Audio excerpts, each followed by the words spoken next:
जय भोले की हर हर महादेव पम पम भोले।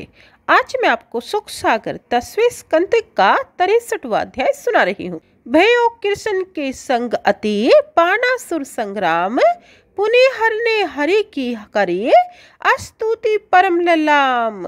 शिव आज्ञा सिर धरी के बाण ही छाड़ियो श्याम, जो निशिवासर नारी नर पढ़ ही लही हरिधाम। सुनिए, श्री सुखदेव जी बोले, हे राजन, इधर द्वारिका में अनिरुद्ध जी को बहुत दिनों से न देख कर उनके बंधुओं को चिंता हुई।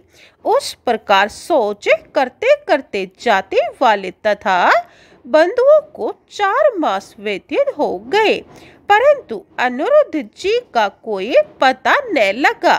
एक दिन देव ऋषि नारद जी आए और उन्हें बताया कि अनिरुद्ध जी बाणासुर के यहाँ बंधे पड़े हैं। उन्होंने बाणासुर के सैनिकों को युद्ध करके मार भगाया, परंतु फिर बाणासुर ने स्वयं उनको नागपाशों से बांध लिया। यह वृत्तांत सुन यादव लोग बाहर अक्षयहिणी सेना ले शोणितपुर को चल दिए। उनमें परद्युम्न, सात्विक, सांब, भद्र, नंद आदि बड़े बड़े महारथी थे। वहां जाकर अपनी सेना से बाणासुर के नगर को चारों तरफ से घेर लिया। यादवों के सैनिक शहर के बाग बगीचों को उजाड़ने लगे। यह देख कुपित हो बाणासुर अपनी सेना ले युद्ध के लिए उसके सामने आ डटा। उस समय बाणासुर की रक्षा के लिए शिव जी अपने गणों के सहित नादिया पर चढ़ कृष्ण बलदेव जी से लड़ने को जुट गए। उस समय बड़ा रोमहर्षण, रोंगटे खड़े कर देने वाला युद्ध हुआ। कृष्ण शंकर का प्रद्युम्न, कार्तिकेय का कुंभकर्ण व कुंभकर्ण का बलदेव जी से, सांब का बाण के पुत्र और सात्विक का बाणासुर से युद्ध होने लगा। उस समय ब्रह्मादि देवता और गंधर्व आदि सब अपने अपने विमानों में बैठकर उस युद्ध के देखने को आए।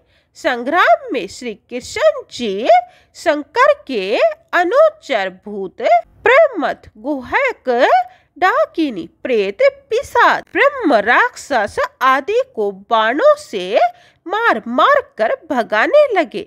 अपने गणों को इस प्रकार कृष्ण से मरते हुए देख शंकर ने कृष्ण भगवान के ऊपर अनेक प्रकार के अस्त्र शस्त्र छोड़े।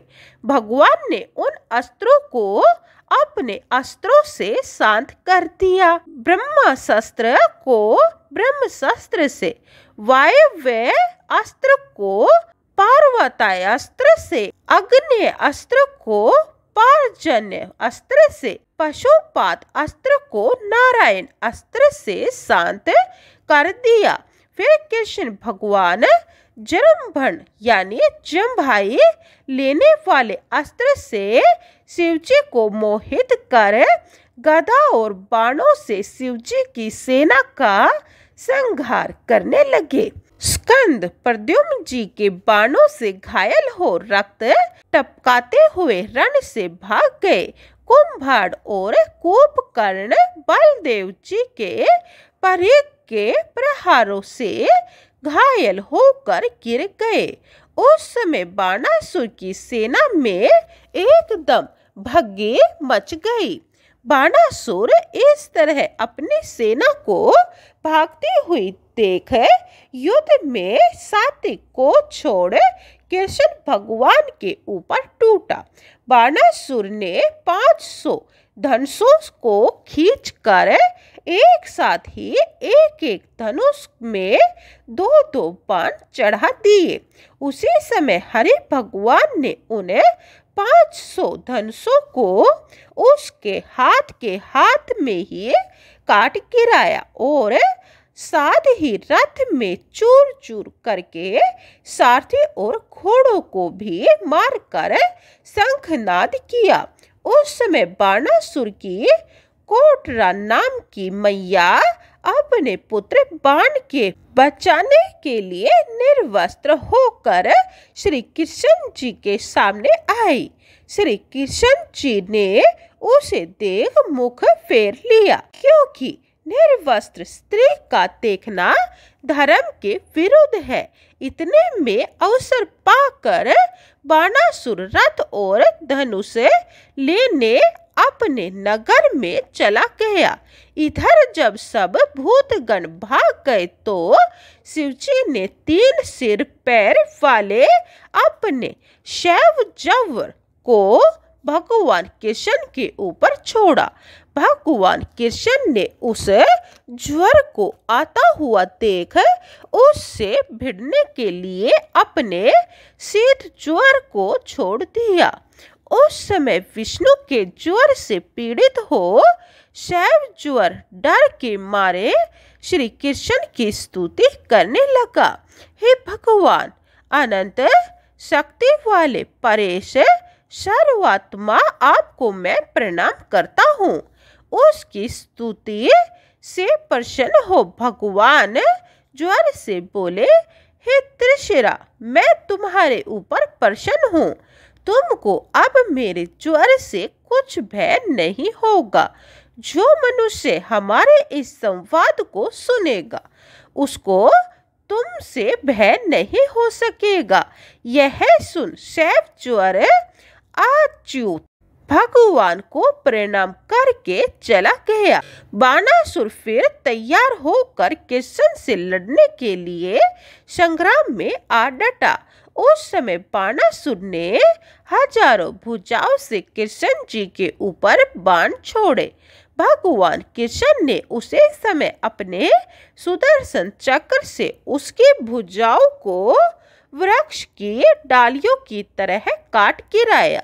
उस समय भक्त के ऊपर कृपा करने वाले शिव जी कृष्ण भगवान के पास आकर अनेक प्रकार की स्तुति करते हुए कहने लगे, हे ईश्वर, यह बाणासुर मेरा प्यारा भक्त है।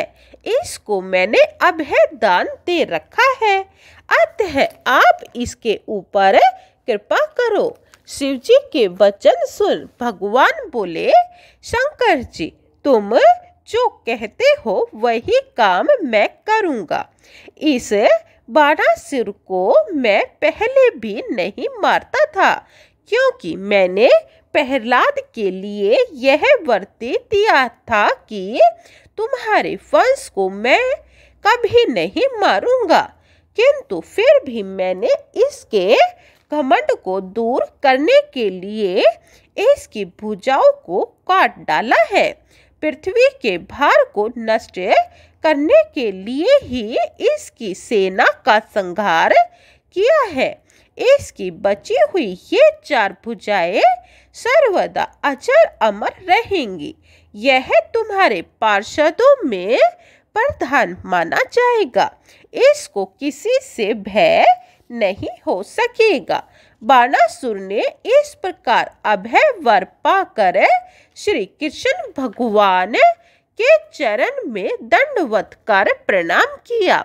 इसके बाद बाणासुर उषा के साथ अनिरुद्ध जी को रथ में बैठा कर भगवान के पास ले आया। भगवान कृष्ण वधू तथा अक्षौहिणी के सहित अनिरुद्ध को आगे कर शंकर जी से आज्ञा ले वहां से चल दिए।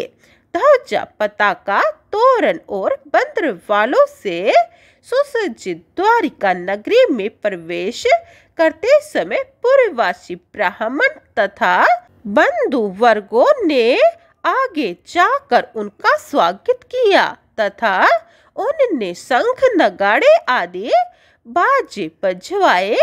गाजे बाजों के सहित अपनी राजधानी में प्रवेश किया। हे राजन, जो मनुष्य प्रातः काल उठकर इस कृष्ण भगवान के विजय वृत्तांत का स्मरण करेंगे, वे किसी से पराजित न होंगे। बोलिए कृष्ण भगवान की जय। 63वां अध्याय समाप्तम। जय भोले की 64वां अध्याय यह आप दूसरी वीडियो में सुने। जय भोले की। हर हर महादेव। बम बम भोले।